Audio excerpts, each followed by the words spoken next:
دوستان عزیز، با عرض وقت بخیر خدمت شما در سراسر دنیا. اه، همطور که هفته پیش قرار بود که با جناب حجت اسلام خوشبیان صحبت کنم، اتفاقا ایشون تماس گرفتن، گویا تلفنشون هک شده بوده، یه بر صورت شمارشون عوض شده بوده و این هفته مشغول بودن. به امید قرار شده هفته دیگه در رابطه با سوالاتی که با ایشون داشتم با همدیگه برنامه داشته باشیم که یک تبادل نظر باشه. از اونجایی که این هفته مصادف است با یکی از زمانهای حساس در تاریخ یهود، این بودش که برنامه امروز رو تخصص میگم به مسئله اورشلیم راجع صحبت کنیم. و بخشید من بعضی موقع کلمات از یادم میره. این ازش که هم سخنران خوبی نیستم ولی کلمات هم خیلی تو دهن بعضی ما نمیچرخه، دنبال کلمات میگردم که ببینم فارسیش نمیخوام از انگلیسی استفاده بکنم. از این نظر هستش که دنبال کلمات میگردم بعضی موقع. بله، این هفته مصادف است با خرابی بیت المقدس یا به قول گفتنی عربی بیت المقدس.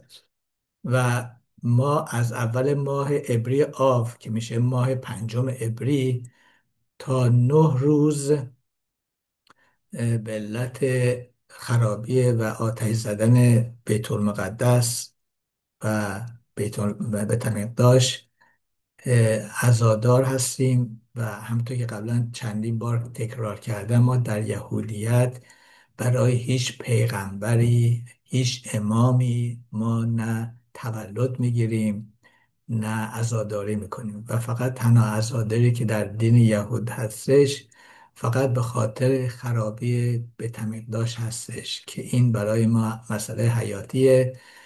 و حتی ما در اون دوستان غیر یهودی که به مراسم عروسی یهودیان دعوت شدن متوجه هستن که در موقعی که عروس و داماد رو با همدیگه عقدشون میکنن، برای اینکه یادآور باشیم ما در شادی هامون که هنوز بیت المقدس یا بیت المقدس هنوز آباد نیست و منتظر آبادی بیت المقدس سوم هستیم، داماد زیر پای خودش یک لیوان بلوری رو میشکنه به خاطر یادآوری برای خرابی بیت المقدس.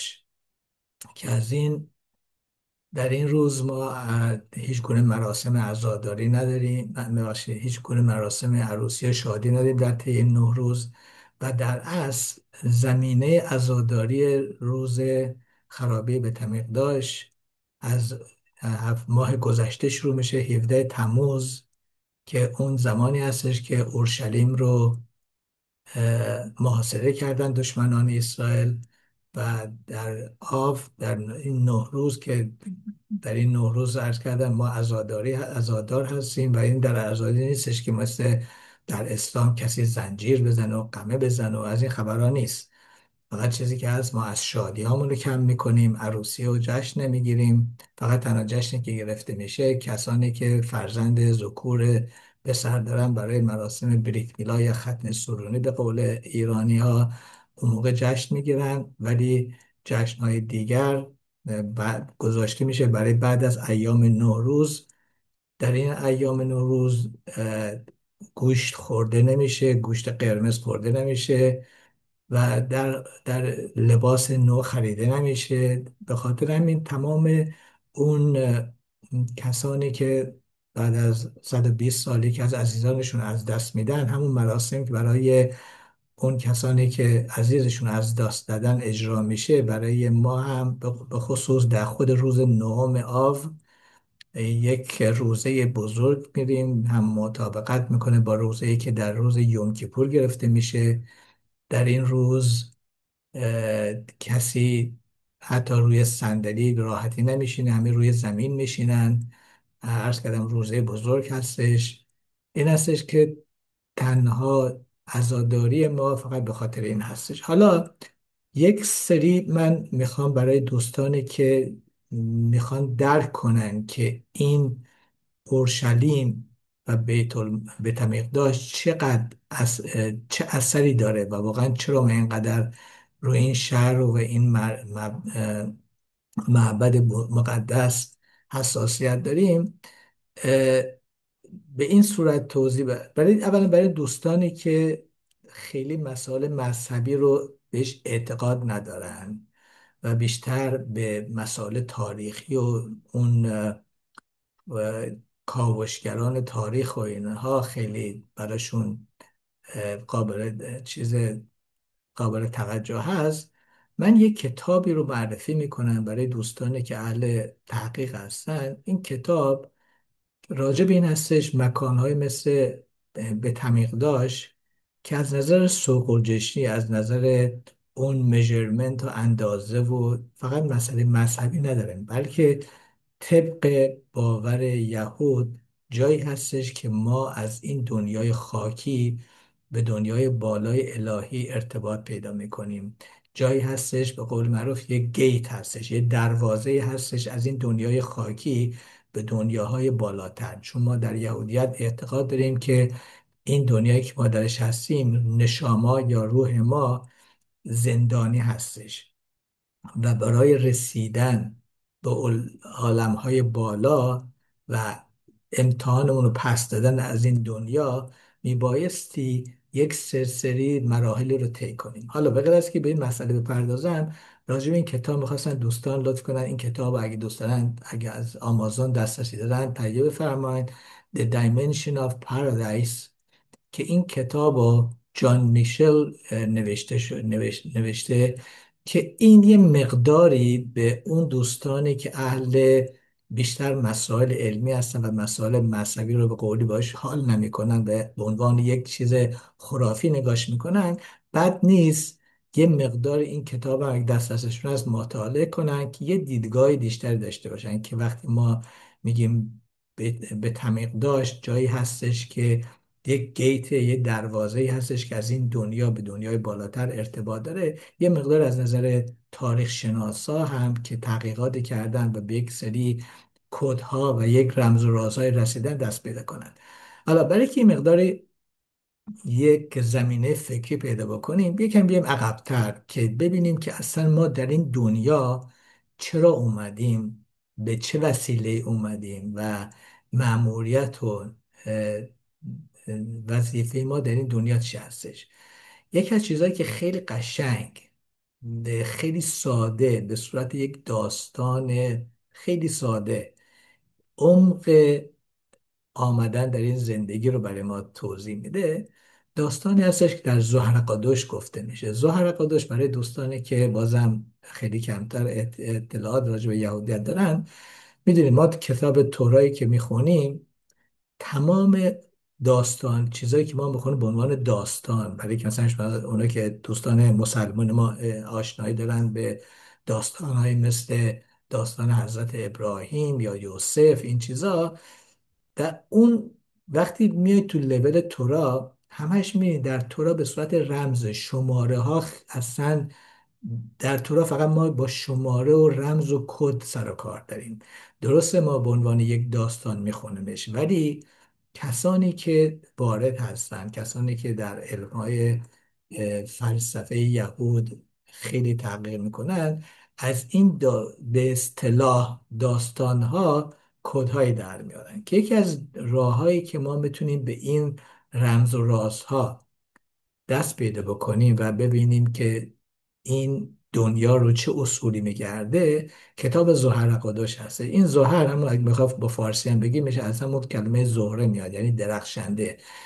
در زهر تمام تورا رو میاد چیکار میکنه، به صورت یه مقداری اینا رو بازش میکنه و کدها رو باز میکنه.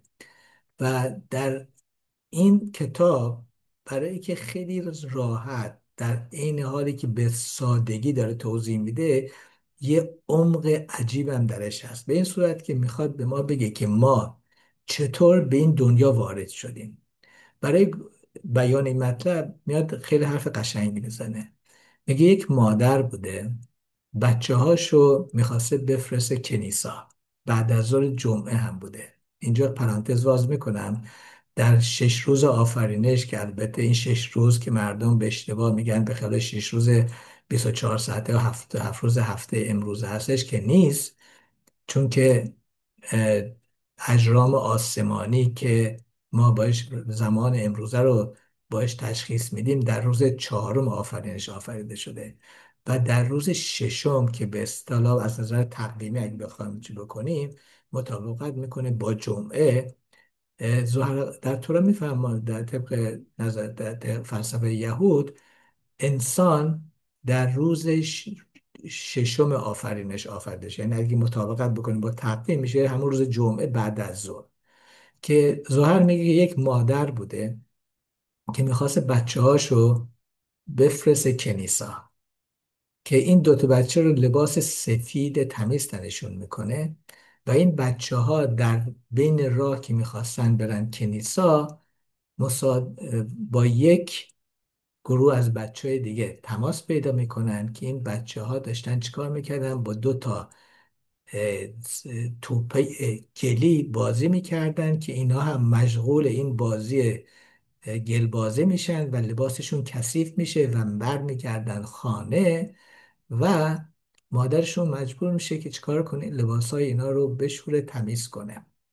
حالا داستان خیلی ساده است، ولی اگه بیایم به عمقش نگاه بکنیم، داستان از این قراره: مادر همیشه، مخصوصا در یهودیت، تمام اه، ارکانهای مذهبی، تورات، کنیسا، اورشلیم، اسرائیل، کتابای مذهبی، ما تفیلینی که میذاریم، هر چیزی که ما باش دعا سنا میکنیم یک کاراکتر مؤنث داره، یعنی مثل یک مادر هستش. و صحبت سر این هستش که اون نشاما، اون 2 تا بچه، همون آدم و حوایی هستن که وارد این دنیا شدن و در قرار بوده که به یک دنیای ابدی برسن. کنیسا در اینجا، بچه که در میرن کنیسا، کنیسا جایی هست جای ابدی باید باشه، ولی در بین راه چیکار میکنن؟ مواجه میشن با یک سری آدم های دیگه یا موجودات دیگه یا بچه ها در این داستان، که داشتن با هم دیگه توپه های گلی رو به هم دیگه پرت میکردن. که ما از دنیاهای دیگه اگه بخوایم به این دنیا بیام، دنیاهای دیگه دنیای فیزیکی نیستن. این دنیا و این کهکشانه هستش که خاکی، اگه نگاه کنید تمام کرات در این منظومه کیهانی و کهکشانی و منظومه شمسی به صورت یک توپه های گلی هستش، و منظور زرکادش این هستش که ما از اون دنیای بالا وارد یک دنیای خاکی شدیم، که اون نشاما و اون روح ما در این دنیای خاکی لکه برداشته.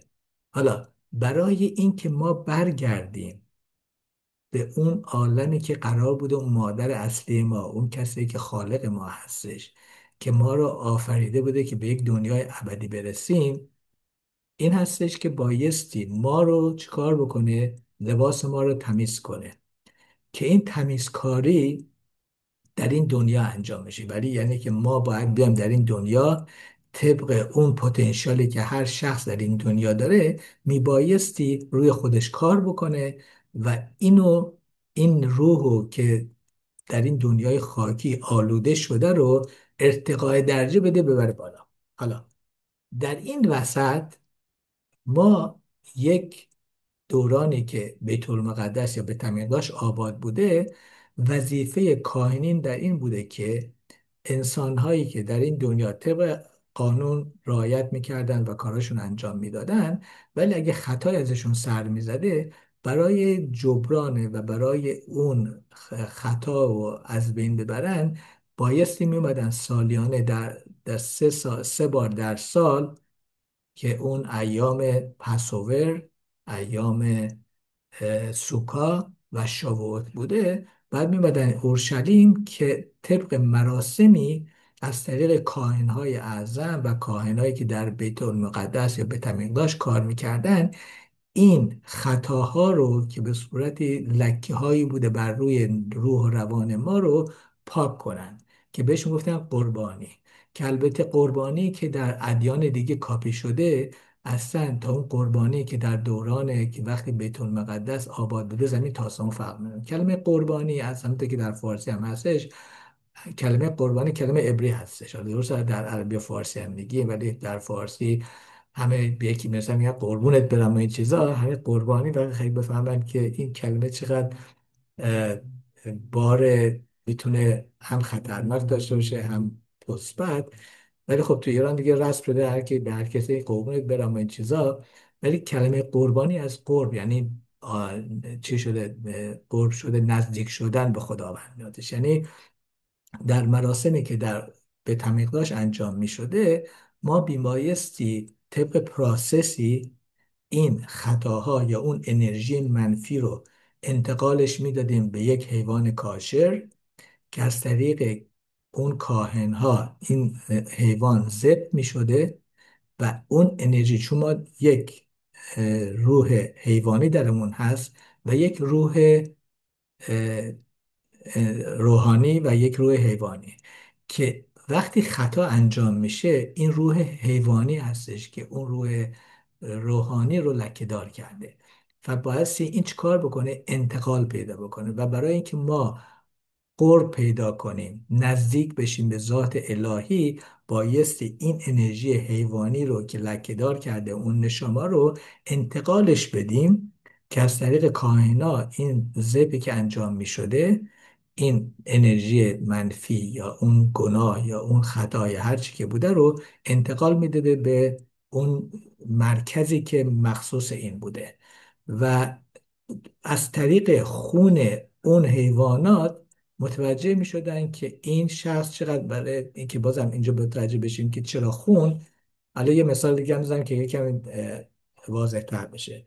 خدای نکرده یه نفر مریض هستش، وقتی میره دکتر، اولین کاری که میکنن بهش میگن آقا آزمایش خون باید بدی، چرا که خون انسان تمام اون مسائل و اشکالات فیزیکی رو بیان میکنه: کمبود آهن، کمبود ویتامین ها، هر گونه دور از جون مریضی اینا در خون مشخص میشه. همینطوری که پس یک پزشک در دنیای امروزه از طریق آزمایش خون متوجه میشه که یک شخص چه بیماری داره، از نظر روحانی هم در دورانی که بیت المقدس یا بیت المقدس آباد بوده، اشخاصی که در این سه موعد می اومدن در بیت المقدس و از طریق ذبح کردن حیوانی که دستشون رو میذاشتن روش و اون انرژی منفی رو انتقالش میدادن به اون، و بعد دیگه ذبح میکردن، با اون خونی که مشخص میکردن در اون میزبیت، محلی که این خون به صورت یه آزمایشگاه بوده تست می شده، میفهمیدن که این شخص چه گناهی داره، و از این طریق این شخص رو پاک میکردن. و جالبه، اشخاصی که وارد بیت المقدس یا بیت میقداش می شدن، از دری که وارد می شدن نمیتونستن از هم درن برگردن. یعنی بایستی وارد بیت المقدس می شدن و اون ذبح انجام میدادن و اون آزمایشاتی که کاهنان برای اون اشخاص انجام میدادن، و از یک در دیگه میرفتن بیرون. مثل چی؟ مثل قلب انسان. قلب، همونطور که اورشلیم و به تمیقداش قلب اسرائیل، قلب دنیا هستش از نظر یهودیت، کار قلبم میکنه. به این صورت که وقتی که یک شخص میاد داخل و یک حیوان برای ذبح میشه و خونش رو چک میکنن ببینن کثیف هست یا نه، همونطور که خون کثیف وارد قلب میشه، بعد از دهلیز راست و دهلیز چپ وارد برمیگرده به سرخ رگ، و از سیاه رگ میاد وارد سرخ رگ میشه و وارد بدن میشه.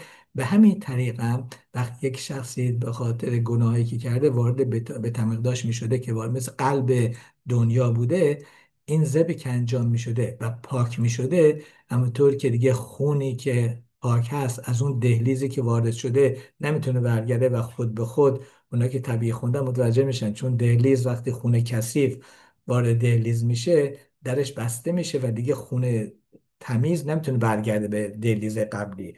همینطور هم در بیت المقدس وقتی که یک شخص وارد بیت المقدس میشده، مراسمو که انجام میداده، بعد وارد در دیگه میشده و خارج میشده، بعد یعنی به صورت کثیف یا ناپاک وارد میشده، طبق اون مراسمی که انجام میشده پاک میشده، از در دیگه وارد جامعه میشده. دقیقا مثل یک گردش، یک خونی که خون کثیف ما در بدن ما همینطور داره به صورت 24 ساعت انجام میشه. خون کثیف میره توی قلب، پامپ میشه، تمیز میشه، بعد برمیگرده توی دهلیزی که تو خونه تمیز هستش و از طریق سرفک برمیگرده توی بدن. پس اورشلیم و به داشت کار قلب میکرده و این معجزات فقط در بیت المقدس اول بوده که توسط سلیمان دمی، یا به قول به عبریش میگیم شلوم املخ، یعنی که از پادشاهای اولیه یهودیان حضرت سلیمان که در فارسی میگه حضرت سلیمان انجام شده،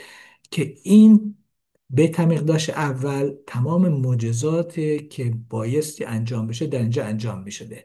بعد که خراب میشه که ما میگیم ما الان به خاطر خرابی اون داریم عزاداری میکنیم، این هستش که چون ما میدونیم که این بیت المقدس چقدر میتونست اثرگذار باشه، چقدر میتونست برای پاکی و علویت درجه ارتقای درجه روحانی یک جامعه اثرگذار باشه، کمبود این برای ما خیلی خیلی بزرگ هستش. پس دلیلی که ما اینقدر برای خرابی بیت المقدس یا بیت المقدس داریم عزاداری میکنیم و مراسم داریم، به خاطر این هستش که میدونیم که چه اثر داشته. ولی کسانی که فقط به عنوان اون اعرابی که فقط ادعا میکنن روی اورشلیم و نمیدونن برای چی هستش، فقط ادعا میکنن، یک چیزی هستش مثل چیز دیگه کاپی کردن و فقط به صورت کاپیوار دارن و توتیواری دارن انجام میدن، روش ادعا میکنن ولی نمیدونن که اصلش چی هست. و جالب این هستش که وقتی به تمیقداش آباد بوده، فقط کاهنین برای یهودیان مراسم انجام نمیدادن، بلکه برای تمام ادیان و تمام انسانهای روی زمین این مراسم انجام می شده. یعنی برای تمام ملت ها در این بیت المقدس توسط کاهنین برای اونا دعا خونده میشه و مراسم انجام میشه که بتونن اون انرژی منفی ها رو از این دنیا بیرون بکشن. پس این دنیایی که ما درش هستیم طبق فلسفه یهود، یک دنیایی هستش که روح و روان ما درش اسیر هستش و تنها راهی که ما میتونیم از این اسارت نجات پیدا بکنیم این هستش که بتونیم با اون دوری از کارهای منفی و پاک کردن نشاما، این نشاما یا روح خودمون رو به درجات بالا ببریم. ولی که این کره خاکی برای که ما رو اسیر نگه داره و ما رو برده خودش نگه داره، ما داشتیم میخوندیم که الان ما فصل جدیدی داریم وارد میشیم در تورات. قبل فصل قبلی راجع به فرعون بوده که اون فرعون پادشاه این دنیا خاکی بوده که میخواسته یهودیانی که مبدع اون روحانیت بودن و پیشتازان روحانیت بودن و در خودش اسیر نگه داره. حالا امروزه ما فرعون نداریم ولی فرعونای دیگه داریم. فرعونایی هستن که به عنوان دلار میان تو این دنیا، فرعونایی هستن که به عنوان ماشین های لاکچری، خونه های مجلل میان توی دنیا و ما رو میخوان اسیر کنن به صورت فشن، به صورت فالوور بودن اون خواننده، به صورت فالوور بودن اون ورزشکار. پس اینا میشه در واقع فرعونهایی هستن که از کوچکی ما رو چکار میکنه، از طریق میدیا، از طریق فیلم های هالیوودی و از طریق این دنیای خاکی ما رو اسیر نگه میدارن، ما رو دنبال خودش نگه میدارن. به خاطر همین که اه، وقتی که انسان درک بکنه که این فرعونهای کوچولویی که در اطراف ما هستن به صورت کار میکنیم پول در میاریم برای خرید ماشین، یک آهن که زنگ زده میشه و از بین میره، از خاک هستش. کار میکنیم برای طلایی که از خاک هستش، کار میکنیم برای خونه‌ای که از خاک هستش، کار میکنیم برای ساعت رولکسی که از خاک هستش، کار میکنیم برای بنزینی که به ماشینمون بریزیم که از خاک هستش، کار میکنیم برای خوردنی که از خاک هستش. پس میبینیم تمام کارهای زندگی ما اسیر دنیای این خاکی هستیم. پس اون مادری که بچه‌هاشو فرستاده این دنیا و لکه‌دار شده با اون گلهایی که بازی میکردن، همین بازی هستش که ما درش گرفتار هستیم. به خاطر از در فارسی بهش میگیم که بازی زندگی. پس در این دنیا ما بایستی از امکانات این دنیا استفاده کنیم و سرگرم بازی نشیم و بتونیم با دید باز از منابع مثبت این دنیا استفاده کنیم و این روحمون رو تا اونجایی که میتونیم پاک نگرش داریم.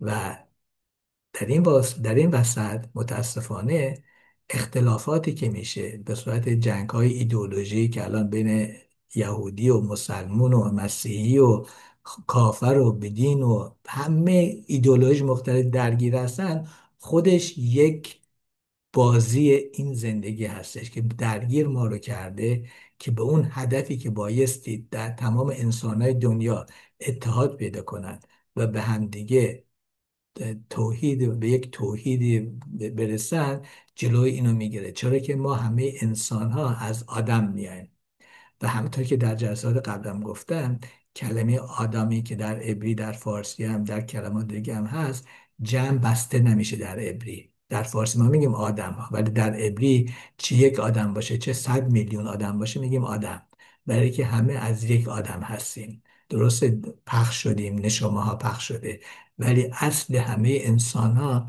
از یک مرکز میادش. و وقتی که ما به این هدف نرسیم که ما هممون از یک ریشه هستیم، این جنگ ها ادامه داره. کارخونه اسلحه سازی دارن جنگ افروزی میکنن.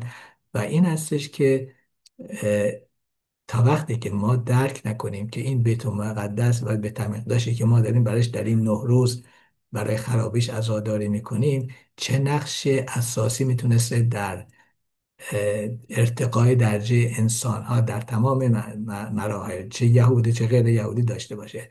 به خاطر همین الان شب یه مقدار دوستان غیر یهودی اینو درک میکنن که چرا ما برای این خرابی به تمیقداش یا به طور مقدس داریم عزاداری میکنیم، برای که ارزشش رو میدونیم. به خاطر همین هستش که وقتی خونه جدید میسازیم و یک تکه خونمون رو که خراب نگه داریم که یادمون باشه که بیت المقدس یا بیت المقدس هنوز آباد نیست. به خاطر همین وقت ما عروسی میکنیم در موقع عقد بایستی یادآور خرابی باشیم. خلاصه تنها دین و آیینی که بیت المقدس و بیت المقدس براش ارزش قائل هستش یهودیت هستش. چرا که ما میدونیم ارزشش چی هستش، ولی گروه های دیگه که دارن فقط ادعا روش میکنن، فقط به خاطر اذیتی هستش که وادارشون کردن که این کار رو بکنن و بدون آگاهی هستش.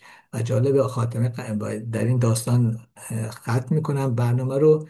و اون داستانی هستش که در نهج البلاغه هم کاپی شده و اون داستان حضرت سلیمان هستش که در میشله اومده، امثال سلیمان، که راجع به 2 تا مادر هستش که این 2 تا مادر شب که خواب بودن، این مادر دیگه میاتش و رو غلط میزنه روی بچهش و بچه خفه میشه و بلند میشن و میرن پرده حضرت سلیمان و ادعا میکنن که اون بچه زنده مال من هستش. و مادر اصلی خب نمیتونه ثابت کنه، چون اون مادره که غیر اصلی بوده میگه که این بچه مال منه، مادر اصلی مال من هستش. که حضرت سلیمان دستور میده که این بچه رو با شمشیر 2 نصف کنن و مادر اصلی که نمیخواسته بچهش از بین بره مانع این کار میشه، ولی مادری که دروغین بوده میگه آره من میخوام اینو نصف کنین.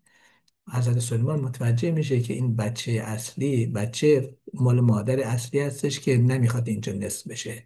و این پیشگویی حضرت سلیمان است برای آینده یهودیت، که که چون ما در کتابای ما اورشلیم به عنوان یک بچه نوزاد گفته شده و اسرائیل مادر هستش و یه 2 تا نیشن هستش، یه نیشنی که عرب هستن و یه نیشنی که یهودی هستن. که مادر دروغی که عرب هستن بر روی اورشلیم ادعا دارن و میگن نصفش مال ما هستش، ولی یهودیت میگه نه این بچه مال من هستش و نمیخوام نصف بشه. و این داستانی هستش که در اسلام هم کپی شده، ولی در اصل این داستان راجبش شلوم املخ هستش که برای آینده امروز ما داره گفته میشه.